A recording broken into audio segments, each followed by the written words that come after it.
కేడి the devil. ఈ movie original version నేను 2 వీక్స్ బ్యాక్ కన్నడలో చూశాను. ఈ మూవీ ట్రైలర్ రిలీజ్ అయినప్పుడు నాకు ఒక ఐడియా వచ్చింది ఈ మూవీ ఎలా ఉండబోతుంది అన్నది. ఎందుకు వచ్చిన రిస్క్ అని అవాయిడ్ చేశా.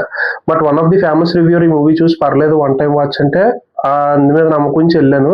మరి ఈ మూవీ పర్లేదు వన్ టైం వాచా లేకపోతే అన్బేరబుల్ అన్నది మనం ఈ రివ్యూలో డీటెయిల్ గా డిస్కస్ చేద్దాం. Hello friends, welcome back to our YouTube channel movie packers. ఈ రోజు మనం రివ్యూ అవబోయే movie KD the devil starring Dhruva Sarja, directed by Prem. First ఈ మూవీ కథ విషయానికి వస్తే, ధ్రువ్ సర్జా ప్లేడ్ దాస్ అనే క్యారెక్టర్ ప్లే చేస్తాడు ఇందులోను.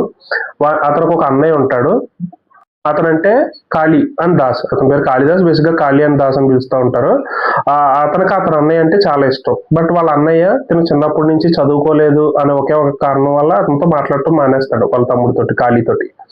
సో ప్యారల్ గా సంజయ్ దత్ కూడా ఉంటాడు. సంజయ్ దత్ ఏంటంటే వారిలో ఒక పెద్ద రౌడీ, కానీ తనని ఈ ధ్రువ్ సర్జా క్యారెక్టర్ చాలా అడ్మైర్ చేస్తాడు. వాళ్ళిద్దరికి ఒక పాయింట్ ఆఫ్ టైమ్ లో ఒక కాన్ఫ్లిక్ట్ వచ్చింది. ఆ కాన్ఫ్లిక్ట్ ఏంటి, ఎందుకు వచ్చింది, వచ్చిన తర్వాత జరిగిన కాన్సిక్వెన్సెస్ ఏంటి అన్నది రిమైనింగ్ స్టోరీ. మూవీ డైరెక్టర్ ఉంటాడు కదా భయ్య, ప్రేమ్. ఇతను ఒక పెద్ద స్పిల్బర్గ్ లా ఫీల్ అవుతూ ఉంటాడు అనమాట. అంటే వన్స్ అపాన్ ఏ టైం ఇతను కొన్ని కళాఖండాలు తీశాడు. మనకు తెలుగు వెర్షన్ లో యోగి మూవీ ఉంటుంది కదా ప్రభాస్ ది, దాని ఒరిజినల్ వెర్షన్ ఇతనే తీశాడు ఇక్కడ కన్నడ శివరాజ్ కుమార్ తోటి. అలా కొన్ని ఒకటో రెండో కొన్ని కల్ట్ క్లాసిక్స్ తీశాడు ఆ టైంలో అనమాట. బట్ రీసెంట్ గా ఈ మహానుభావుడు తీసిన ఒక రీసెంట్ కాదు, యాక్చువల్లీ 2017 లో శివరాజ్ కుమార్ అండ్ కిచ్చా సుదీప్ తో ఒక బిగ్గెస్ట్ మల్టీ స్టార్ అప్పట్లో ఏంటి ది విలన్ అనే ఒక మూవీ తీశాడు. నేను ఆ మూవీ కూడా నా దరిద్రానికి థియేటర్కి వెళ్ళి దొరికేసాను. అది one of the worst movie నేను చూసిన మూవీస్ లో. Okay, coming back to this movie. Basic గా మూవీస్ 2 టైప్స్ ఉంటాయి భయ్య, ఐదర్ బాగుంటది లేకపోతే బాగోదు. ఇది మూడో రకం, రోత.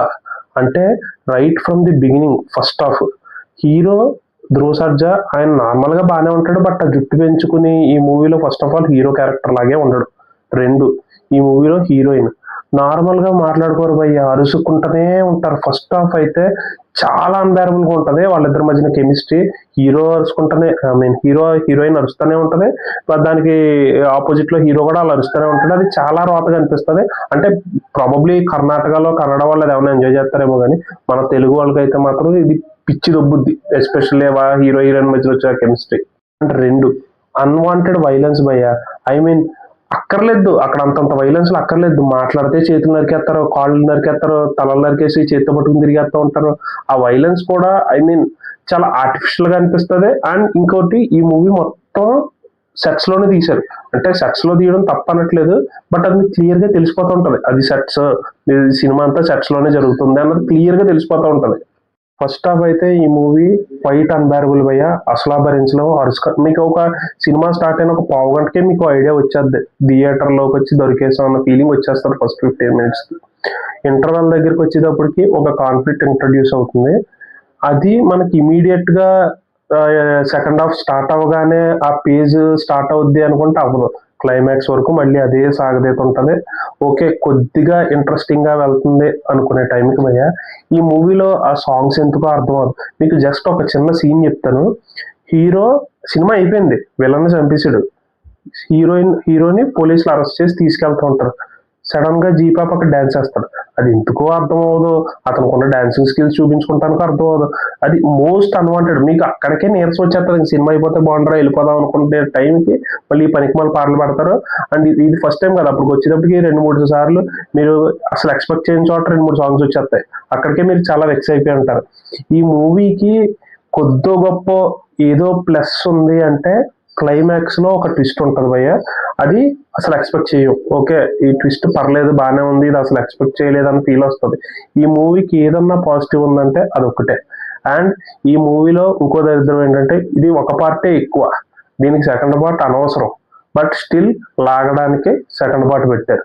ఆ సెకండ్ పార్ట్కి లీడ్ అవ్వడానికి, సెకండ్ పార్ట్ లాగడానికే ఇందులో ఒక క్యామియో చేశారు. క్యామియో ఎవరన్నా బయటకు వచ్చింది. But I don't want to spoil your experience if you want to watch this movie in theatre. ఇందులో సెకండ్ హాఫ్ కదా, యాక్చువల్లీ క్లైమాక్స్ లో ఒక క్యామియో ఉంటుంది. ఆ క్యామియో కూడా యూజువల్ గా పెట్టాలని పేరుకే ఉన్నట్టు ఉంటుంది. సో మీ ఎక్స్పీరియన్స్ కూడా ఏదో పెట్టారు కాబట్టి చూడాలన్నట్టే ఉంటుంది తప్ప ఏదో గూస్ బంప్స్ వచ్చే క్యామియో అయితే డెఫినెట్ గా కాదు.